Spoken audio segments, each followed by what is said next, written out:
Hey guys, welcome to another episode in the playthrough of AC3. In between episodes, I checked out a bit how it works with these Almanac Collectibles over there. Apparently, they're really one of the more annoying collectibles.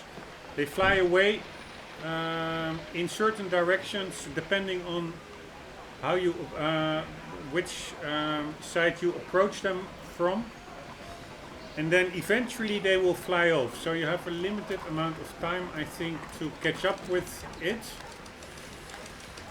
with the paper. And also, if you missed it, they only respawn once you get out of the area and return, so you can fast travel somewhere else and then get back over, in this case over here, and then it should have respawns, but it will not automatically respawn, which can be annoying, I guess.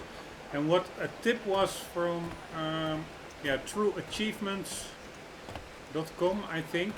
It's a pretty good site for walkthroughs and hints and tips, is to scout out the area a bit and see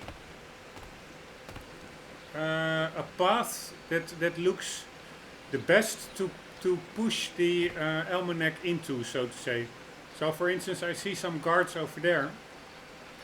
If I would approach the almanac from this side, probably it will move in that direction and then also fly over those guards, and that will be probably more annoying than having it go in that direction. So that is actually what I think I will be doing. I will be pushing the almanac in that direction because it seems a bit less obstacles, so to say. But I'm not sure. I'm just thinking out loud here. I am no specialist at all yet as regards to this game. Oh, by the way, pretty cool, this open window, nice little details. Alright, here we go. I'm just going to go for it. Screw you. Yes, I got it. Nice. Alright. Was not expecting that. Do we immediately get the next one then? Nope. Alright, then let's just do a little bit some side activities.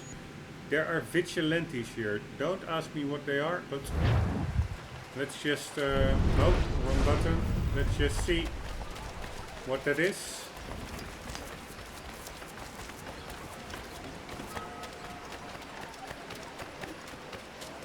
Alright, I forgot a bit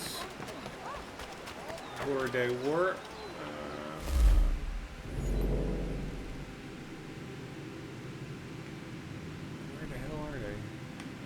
Here.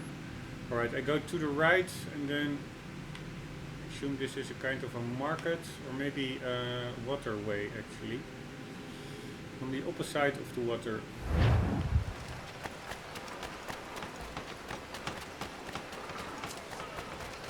Right, yes, we have some water. Man, it looks pretty good, this game, I must say.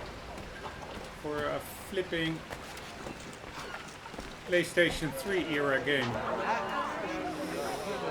Of course it's remastered, but yeah, that basically I think is limited to the textures and the lighting maybe a bit. Not so much the world itself. And the world itself also still holds up very good. Alright, a little bit over there.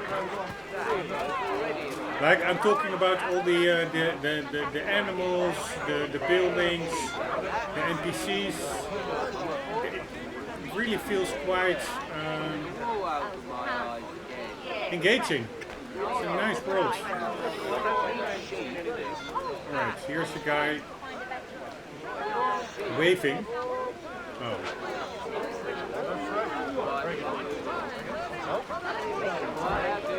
They're all waving a bit, selling their wares. Are these the vigilantes?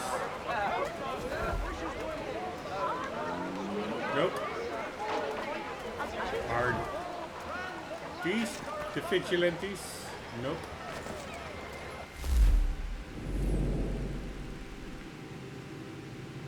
Yeah, I'm really... Here, they are blue, these guys. So, I do think it are these guys. Probably these are just guys that will help out if I get into trouble. I don't think they... I'm not sure, but I don't think they will have like a mission necessarily related to them. Here, secondary memories, points of interest, shops, collectibles, people, angry crowds, vigilantes. Yes, I think. Yeah, I'm not sure, but I don't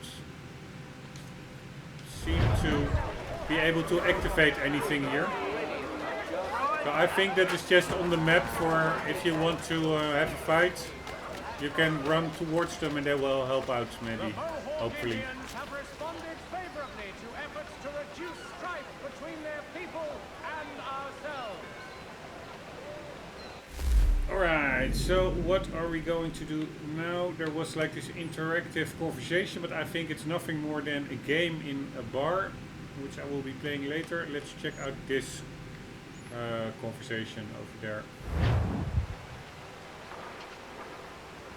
So... All the news and much more in today's Gazette. Was that over here then?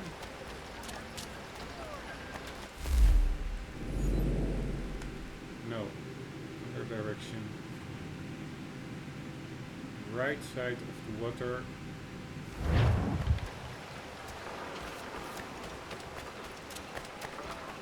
To all weavers. The only thing I find, these apples, I saw them earlier. Yeah, maybe they are like red beets or something, but they are way too... the color is way too pronounced compared to the rest of the world. These vegetables all look amazingly well, the colors. Oh, sorry. But those over there, it's a bit much.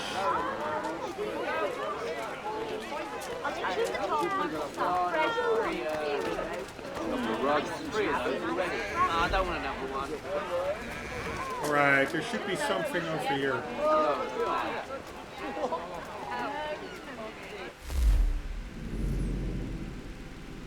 Yes, in that building, around the corner. Ah, but that's just a general store, I guess. Yes. So why isn't that marked as a store? I don't understand.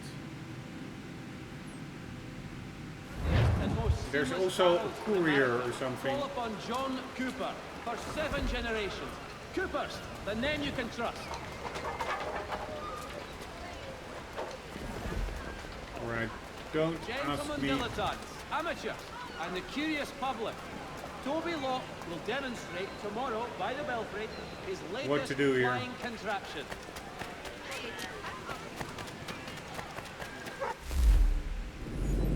I don't understand. It's marked as there's a courier mission and an interactive conversation. The interactive conversation really seems to be inside the building.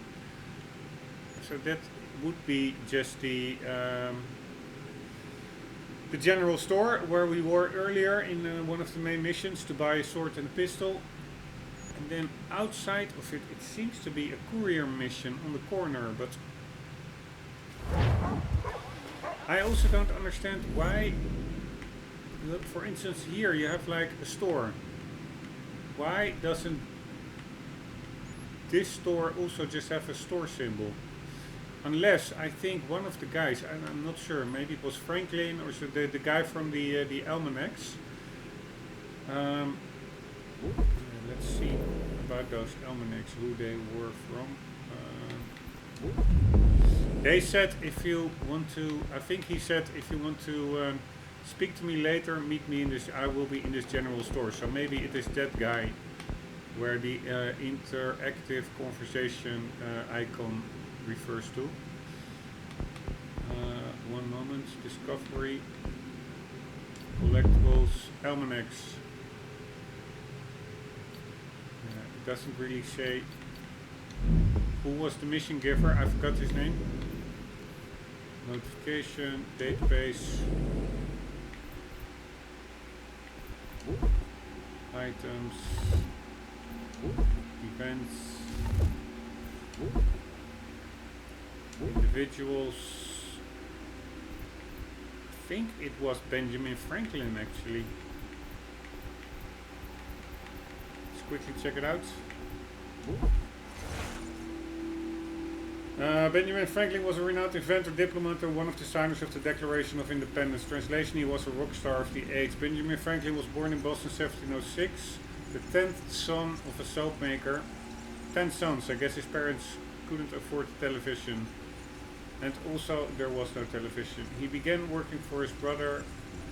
Alright, I will read this later, but I'm just seeing if I see any mentioning of those Almanac Collectibles.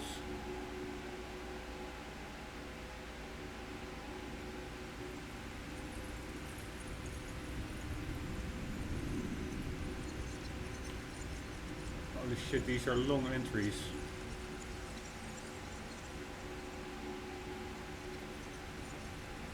And I think there are the same as in Unity, the same tongue-in-cheek sections in here, which are more lame and cringe than actually funny. From the person who wrote this is yeah, that's like somebody in the game world, so to say, supposedly. It's more or less a historical database, but then with little jokes thrown into the mix, and they are like, for instance, he was also quite a lady killer. Jesus.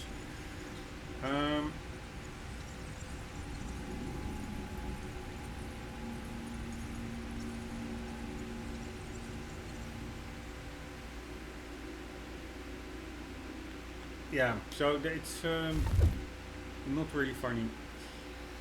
At least maybe in this game it is, but as far as I quickly read this one, not really funny. And going by, I assume it's the same writer as did AC Unity. There it really was pretty cringe. Anyways, I'm not really sure how to quickly see what is up with those. Here, Almanac. The Almanac page is lost. What's up with those Almanacs? Alright, most recent. No, I want all of them.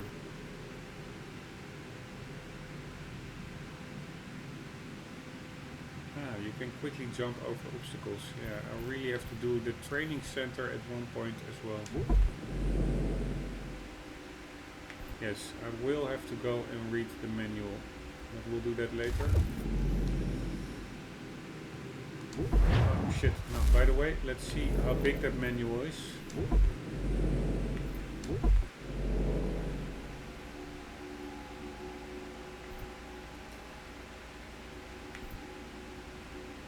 Yeah, that's a pretty big manual, I would say.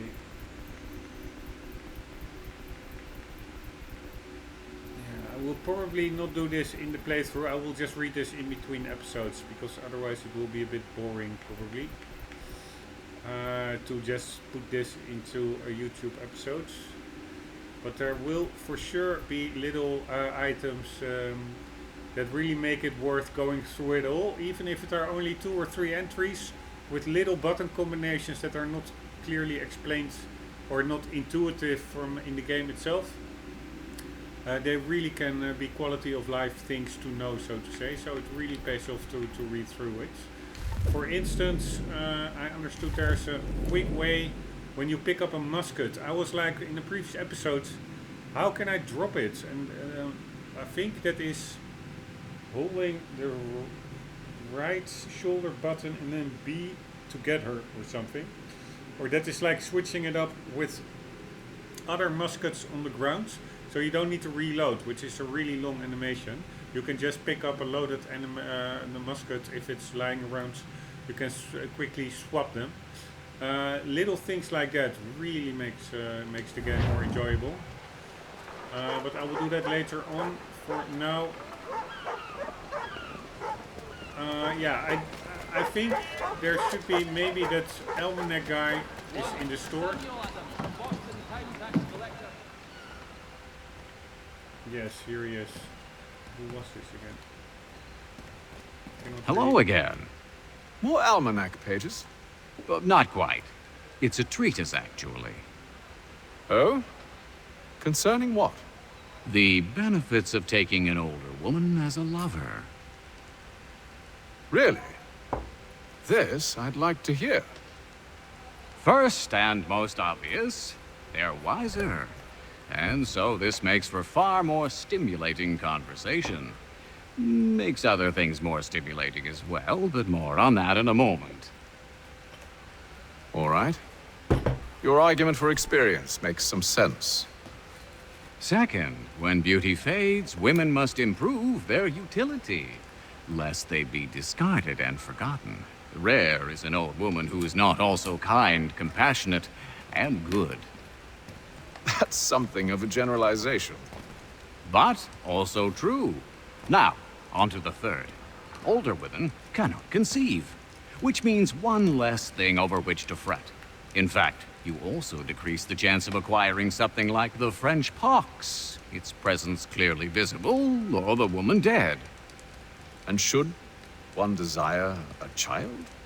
Then make a young woman your wife. Let the older one be a mistress. And that brings me to my fourth point.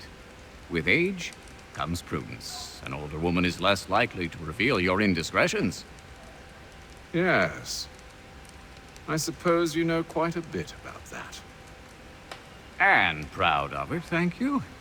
As to the fifth reason, because in every animal that walks upright, the deficiency of the fluids that fill the muscles appears first in the highest part. The face first grows lank and wrinkled, then the neck, then the breast and arms. The lower parts continuing to the last as plump as ever, so that covering all above with a basket, and regarding only what is below the girdle, it is impossible of two women to know an old from a young one. And as in the dark all cats are gray, the pleasure of corporal enjoyment with an old woman is at least equal and frequently superior, every knack being by practice capable of improvement. You mad bastard. Well, it's true, and believe me, I should know. I've sampled a great many. You should try one as well. Like a fine wine, they only improve with age. Although I suppose if left unattended too long, some have a tendency to sour. And that, my friend, is a most unpleasant experience. Better to work in a field often plowed, you know? Is there more? Indeed, indeed. The sixth is this. The sin is less. To take a maidenhead is a great responsibility. Mishandled, it can ruin lives. No such risk with an older woman. And this implies the seventh. Younger women are more given to compunction. Anxiety and unease are not present in the more aged and experienced. And as to the last of my reasons, well, it's really quite simple. Older women are so very grateful for the attention. You make a compelling argument, Mr. Franklin. I might just have to run a few tests myself. I highly recommend it. Pretty funny dialogue. Was not expecting that long of dialogue. Alright, let's see if we can buy something from this What dude. do you need, my friend? Or maybe sell something. Nothing to sell. Buy. 432 is what we have now. This one is a little bit more damage, less combo, and the rest is all locked. Blunt weapons. What do we have? Gunstock War Club. Alright. A club made from... oh, it's only resembling the stock onto which a barrel is fixed to make a gun. Holy shit. Pretty cool. Really, this whole period, I really don't know a lot about it. Pretty cool to see these weapons. Check out the spike on it. That iron protrusion. Pretty damn. For the rest, I don't really understand the shape of this weapon. The wooden part, so to say. What would make it like super effective? No idea. But that spike in itself is pretty clear that it's effective. Tomahawks we can buy at one point. Dagger. Dirk. War tomahawk. Broken sword knife. Right. Heavy weapons. Man, there's good variety. Warding axe.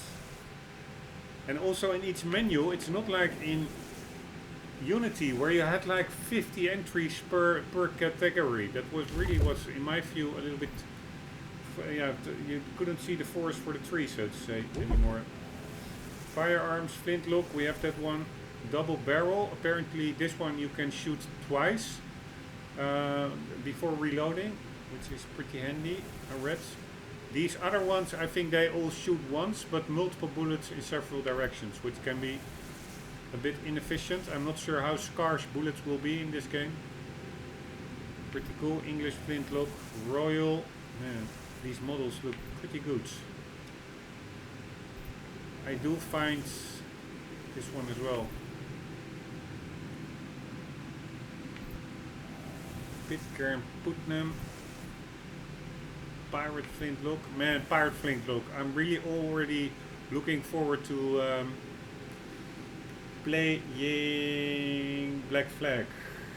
Pirate flintlocks. I'm actually not sure which game I should play first. Black Flag or Rogue. Yeah, I think they came out more or less around the same time, but I will worry about that later. Scottish flintlock. Alright, I do find these pistols with multiple barrels a little bit too gimmicky. Probably they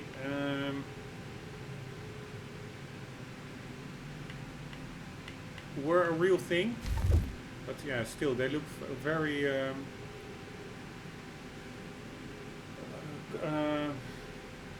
cartoonish. Consumables, let's see, we can buy some cartridges or some smoke bombs. Smoke bombs release a dense smoke screen that blinds anyone standing in it. Made from gunpowder and phosphorus, they can give you the upper edge during a fight and can help you escape pursuers. Ah, indeed, for escaping. That would be handy. Let's buy some. Right, apparently I can only buy one.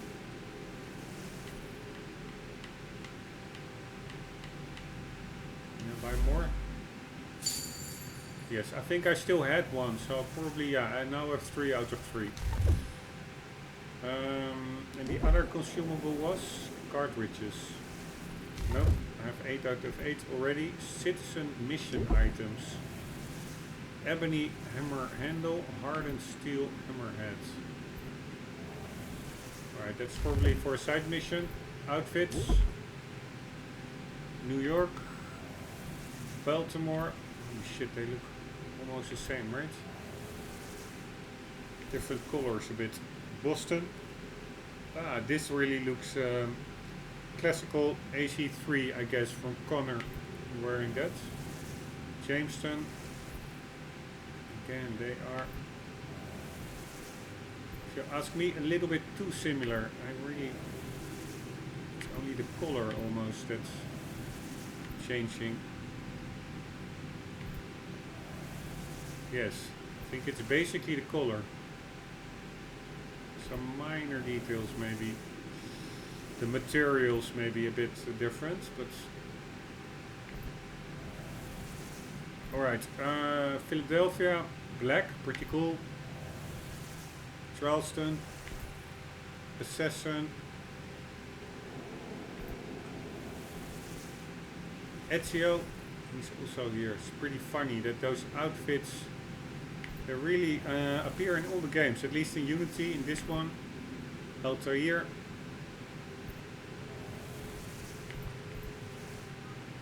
Prisoner's outfits. Achilles original outfit. No idea who Achilles is. Captain Kidd. Ah, cool. We will be also tackling with some pirates or something in this game probably. Captain of the Aquilas uniform. Kanyen Kayaka outfits. Traditional colonial assassin outfits. Pretty cool. Weird mask, face mask. Or cap, I don't even know what it is. Animal spirit outfits.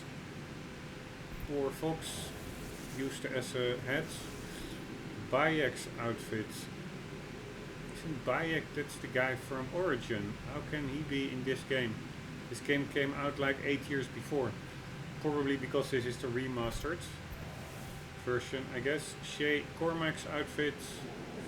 That's the guy from, I think, AC Rogue that we still have to play. Jacob Fry. That's the guy from Syndicate, also still have to play. Edward Kenway. I think we may be playing as him in this game, I'm not sure. I think that's the father of Connor Kenway, the protagonist of this game. Arno Dorian's outfits. Yeah, there seems to be something wrong with, I'm not sure, but it looks to be quite buggy, the color tone, because this is not how it looked. I've just played 270 episodes of with Arno, and he never wore something like this. Alexios outfits, the guy from Odyssey, also seems, yeah, not like what I've seen him wear, so to say. And Aguiar's outfits. No idea who Aguiar is. Let's quickly check that out, make it a learning moment. Aguiar Assassin's Creed. A master assassin and eventual mentor of the Spanish Brotherhood of Assassins during the late 15th and early 16th century. He's also an ancestor of Callum Lynch through the maternal line.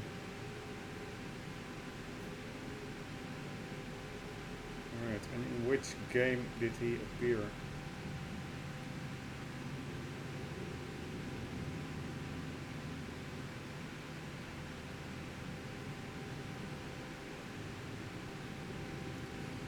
Sorry, I'm now in a fandom website.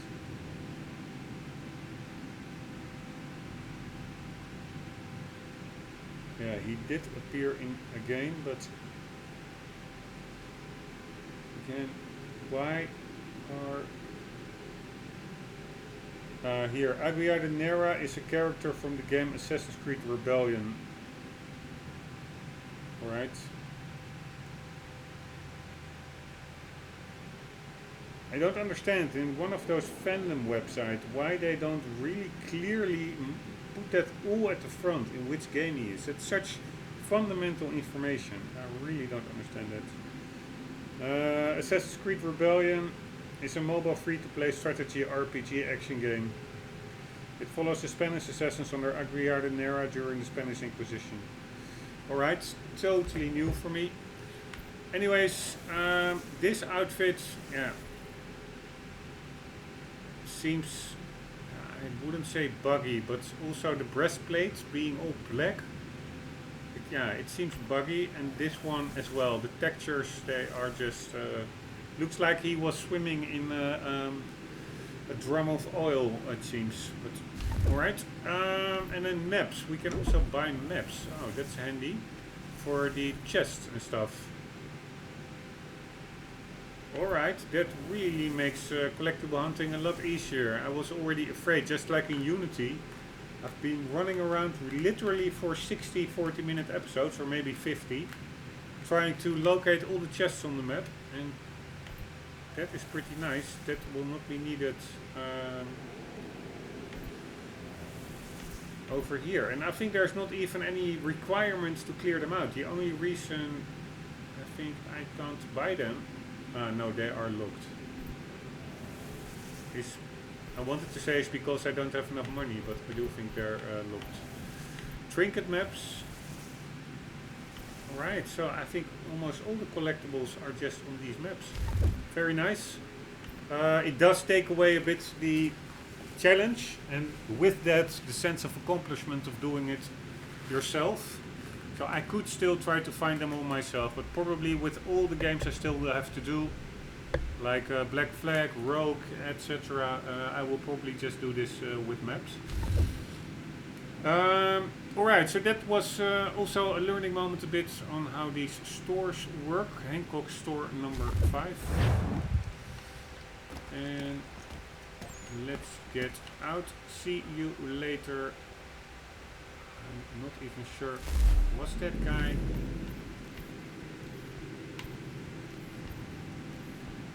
Benjamin Franklin or not? Now I'm already forgot. There's no new entry here.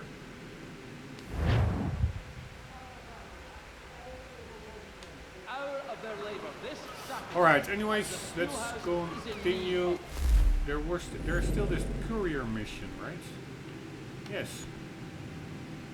So how do I interact with a courier? No dudes over here. Lieutenant Colonel Washington and Indian allies attack French forces. French commander de Jumonville is killed. General store. I'm just... maybe over here. No. What am I missing here?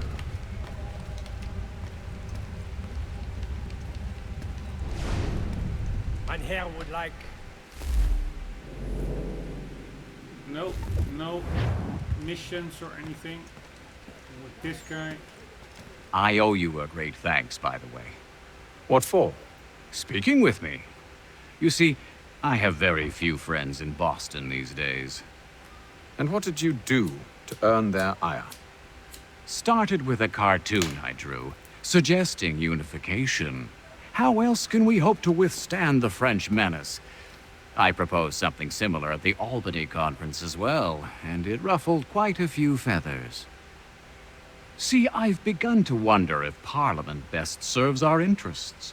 The colonies might be better off independent and autonomous. Most of my peers, however, haven't taken kindly to the suggestion. Are things truly so bad under the Crown? But you've answered your own question. Under. Why under? It should be side by side. Does France reside beneath Britain? Do the Italians, the Prussians, the Spanish? No. Sure, they may disagree from time to time, even come to blows, but they stand on equal ground. And we should as well. Are the colonies not simply an extension of the kingdom, though?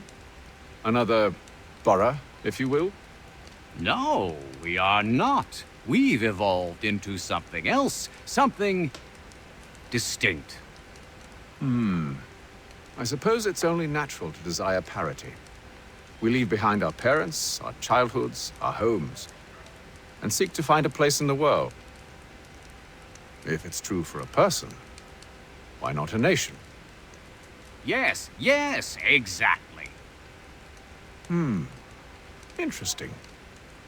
Anyway, I've taken up enough of your time. Please, don't let me keep you from your work.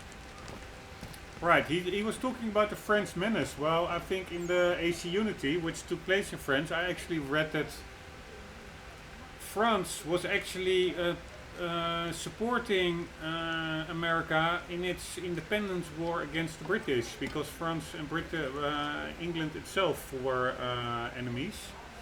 I'm not sure why they also had animosity to fear from the French, but maybe this is a different time period. I still have no idea in which year we are. Is there anything here?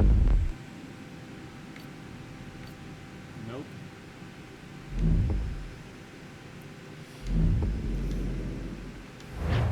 Alright, Alright, one moment. I'm making that a learning moment because I've been wondering that for a longer time. AC3, which year? The main story is set in the 18th, yeah, it's really broad, in the 18th century, before, during and after the American Revolution, from 1754 to 1783. Alright, so that is before the French Revolution, so it could be that at that time there were still indeed tensions with France, but eventually I think France will support America in its war against England. I'm not sure, I'm not a specialist, I'm just a gamer.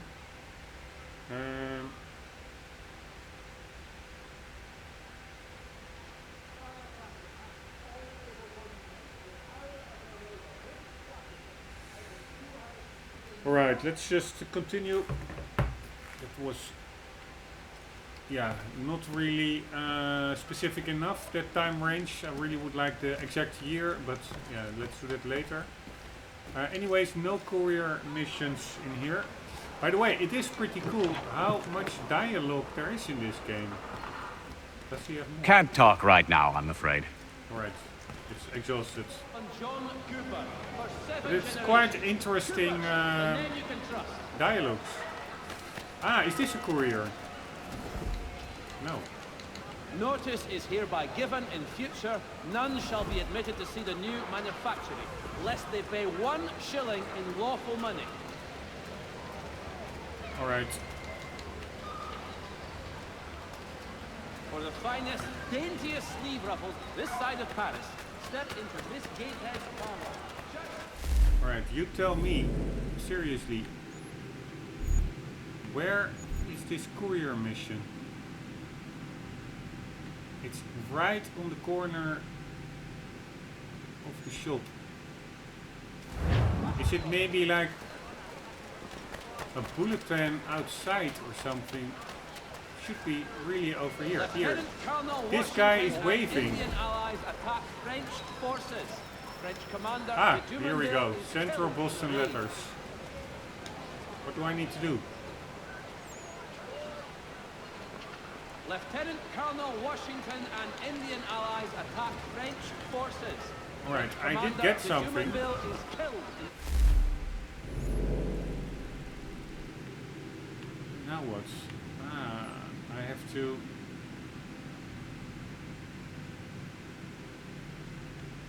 deliver them, I guess.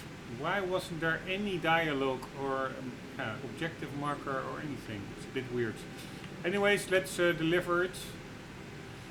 So we go around the corner to the market.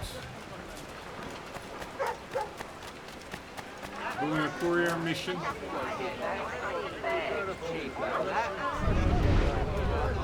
No idea where to go.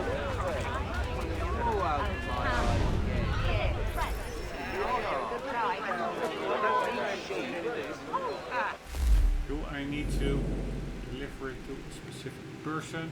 Yes, there's secondary alley. I have no idea.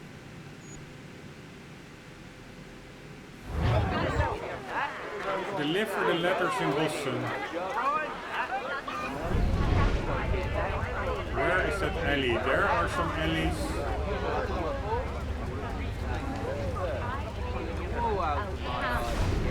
Ah, alright. So I do need to give it to certain persons. That was the first one. Let's check the other one is around the corner of the water.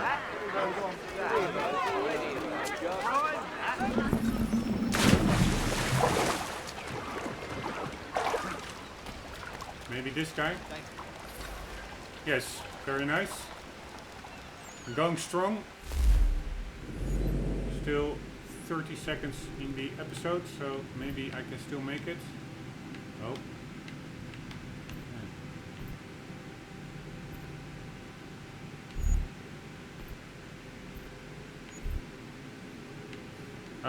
Anywho, let's quickly do it. This one is to the left behind the building. That would be that building over there.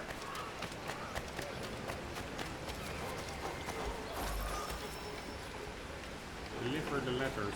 Yes, I know. Here we go. Ah, they're actually waving. That is what I like with playing without a HUD. You really have to pay attention to the world itself. Otherwise there would be a big objective icon above his head and you would totally not pay attention to the actual animations of the NPCs. It's so much more immersive playing it this way. It's a big difference. I actually remember, I think, when this game came out, that I stopped playing it because I hated the HUD too much. The outline of NPCs that you are looking at and stuff like that. It was so cartoony that I simply couldn't continue playing. And now, like, I don't know, 10 years later, finally I'm playing it with the HUD mods. Really nice. Alright, anyways, I quickly have to deliver the last one. That goes indeed just straight ahead until I bump into a building. There we go.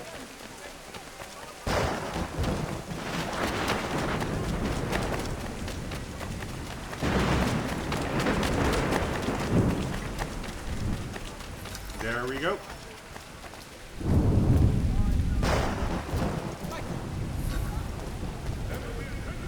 And done.